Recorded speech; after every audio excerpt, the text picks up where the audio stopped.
Hello everyone.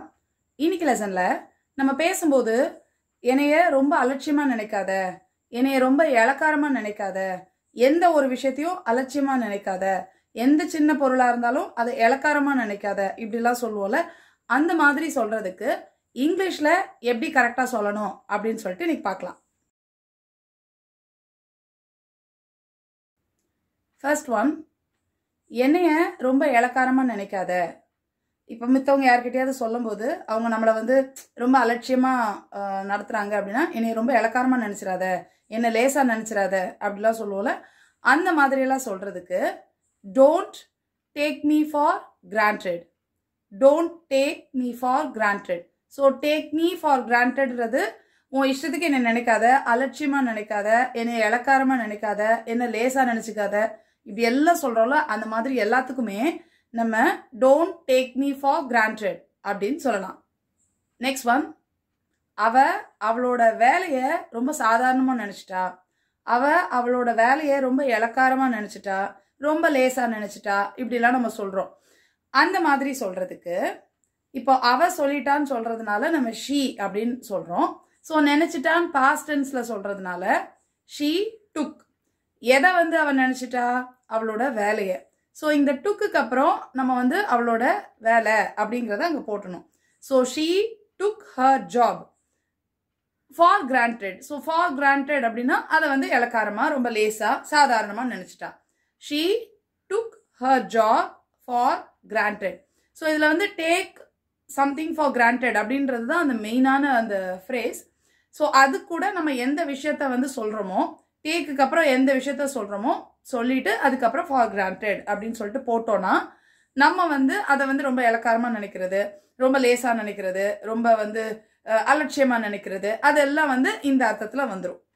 Next one, எந்த ஒரு விஷயத்தையுமே ரொம்ப லேசாக நினைக்காத, எந்த ஒரு விஷயத்தையுமே ரொம்ப அலட்சியமாக நினைக்காத, எந்த ஒரு விஷயத்தையுமே ரொம்ப இளக்காரமாக நினைக்காத இப்படின்னு நம்ம சொல்கிறோம். ஸோ எந்த ஒரு விஷயம் அப்படின்னு நம்ம சொல்கிறோம். ஸோ எதுவாக இருந்தாலும் அப்படின்னு சொல்கிறதுக்காக டோன்ட் டேக் அப்படின்னு சொல்கிறோம். எதுவாக இருந்தாலும் அப்படின்னு சொல்கிறதுனால எனிதிங் அப்படின்னு நம்ம சொல்கிறோம். So don't take anything for granted. So அப்போது இதோட அர்த்தம் எந்த ஒரு விஷயத்தையும் நீ லேசாக நினைக்காத அப்படின்னு அர்த்தம். நெக்ஸ்ட் ஒன், இந்த கம்பெனி அவங்களோட கஸ்டமர்ஸை ரொம்ப லேசாக எடை போடக்கூடாது, அவங்க கஸ்டமர்ஸை ரொம்ப அலட்சியப்படுத்தக்கூடாது, இல்லை ரொம்ப இளக்காரமாக நினைக்கக்கூடாது. ஸோ அவங்களுக்கு வேல்யூ கொடுக்கணும் அப்படின்ற ஒரு அர்த்தத்தில் நம்ம சொல்கிறோம். இந்த கம்பெனி அவங்களோட கஸ்டமர்ஸை ரொம்ப இளக்காரமாக, அலட்சியமாக, ரொம்ப லேசாக அப்படி எடை போடக்கூடாது அப்படின்னு நம்ம சொல்கிறோம். ஸோ இதை எப்படி சொல்லலாம் அப்படின்னா, ஃபர்ஸ்ட் இந்த கம்பெனின்னு சொல்கிறோமா, அதனால கம்பெனி யாரை என்ன செய்யக்கூடாதுன்னா கஸ்டமர்ஸை. ஸோ ஃபர்ஸ்ட் இங்கே நம்ம செய்யக்கூடாதுன்னு சொல்கிறோம். So the company should not take, அந்த நம்ம எப்பவும் டோன்ட் டேக்குன்னு சொல்கிற மாதிரி இங்கே the company should not take அப்படின்னு சொல்கிறோம். ஏன்னா கம்பெனியை செய்யக்கூடாதுன்னு நம்ம சொல்கிறதுனால the company should not take யார, அதோடைய கஸ்டமர்ஸை. So the company should not take its customers for granted அப்படின்னா அந்த கம்பெனி அவங்களுடைய கஸ்டமர்ஸை ரொம்ப இளக்காரமாக, ரொம்ப ஏளனமாக நினச்சிடக்கூடாது. நெக்ஸ்ட் ஒன், அவனுக்கு உடம்பு சரியில்லாமல் போகிற வரைக்கும் அவனோட ஆரோக்கியத்தை ரொம்ப லேசாக நினச்சிட்டான், அவனுடைய ஆரோக்கியத்தை ரொம்ப இளக்காரமாக நினச்சிட்டான். அவனுக்கு உடம்பு சரியில்லாமல் போனதுக்கு அப்புறம் தான் அவனோட அந்த ஆரோக்கியம் பெருசாக தெரிஞ்சுது. அது வரைக்கும் அதை அவன் கண்டுக்கல, அவன் ரொம்ப இளக்காரமாக நினச்சிட்டான், ரொம்ப லேசாக நினச்சிட்டான், அலட்சியமாக நினச்சிட்டான், இந்த மாதிரி சொல்லணும். ஸோ இப்படி சொல்கிறதுக்கு, ஸோ எதை அவன் ரொம்ப லேசாக நினச்சிட்டான் அப்படின்னா அவனோட ஹெல்த்து. அதனால he took his health for granted. அப்பனா இதோட அர்த்தம் அவனுடைய ஹெல்த், அவனோட ஆரோக்கியத்தை அவன் ரொம்ப லேசாக நினச்சிட்டான். He took his health for granted. எப்போ வரைக்கும்? அவனுக்கு உடம்பு சரியில்லாமல் போகிற வரைக்கும். ஸோ அப்படி சொல்கிறதுனால until he got sick.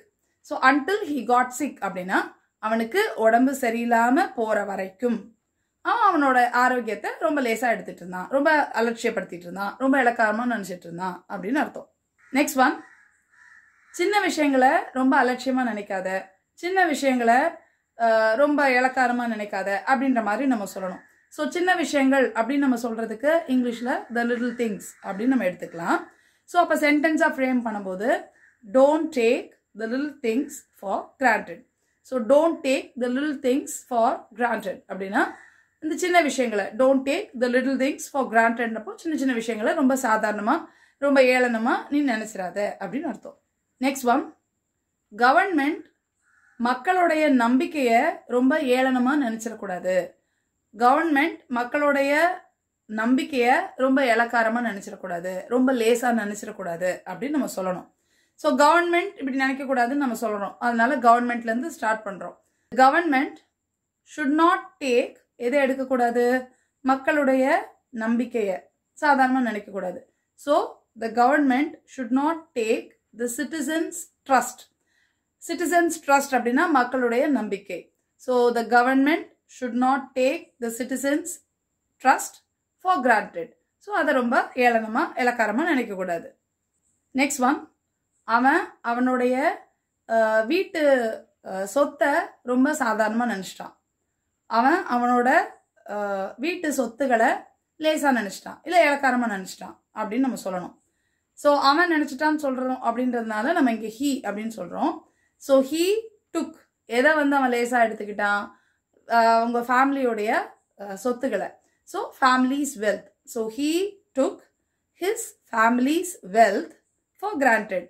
So அவன் வீட்டோட சொத்துக்களை அவங்களோட வெல்த் எல்லாம் ரொம்ப சாதாரணமாக இலக்காரமாக நினச்சிட்டான், அதை மிஸ்யூஸ் பண்ணுறான்ற ஒரு அர்த்தத்தில் நம்ம சொல்கிறோம். So he took his families wealth for granted அப்படின்னு சொல்லிடலாம். ஸோ இப்போது நான் தமிழில் சொல்கிறத இங்கிலீஷில் டிரான்ஸ்லேட் பண்ணி காமெண்ட் பண்ணிடுங்க. ஃபர்ஸ்ட் ஒன், உன்னோட ஆரோக்கியத்தை ரொம்ப ஏளனமாக நினைக்காத. நெக்ஸ்ட் ஒன், என்னைய ரொம்ப இளக்காரமாக நினைக்காத. நெக்ஸ்ட் ஒன், அவனுக்கு உடம்பு சரியில்லாமல் போகிற வரைக்கும் அவனோட ஆரோக்கியத்தை ரொம்ப லேசாக நினச்சிட்டான். ஸோ இதெல்லாம் இங்கிலீஷில் டிரான்ஸ்லேட் பண்ணி காமெண்ட் பண்ணிடுங்க. இங்கிலீஷ் கற்றுக்கிற உங்கள் ஃப்ரெண்ட்ஸ் அண்ட் ஃபேமிலி மெம்பர்ஸ்க்கு இந்த வீடியோ மறக்காமல் ஷேர் பண்ணுங்கள். I'll meet you in the next lesson. Thank you. Bye.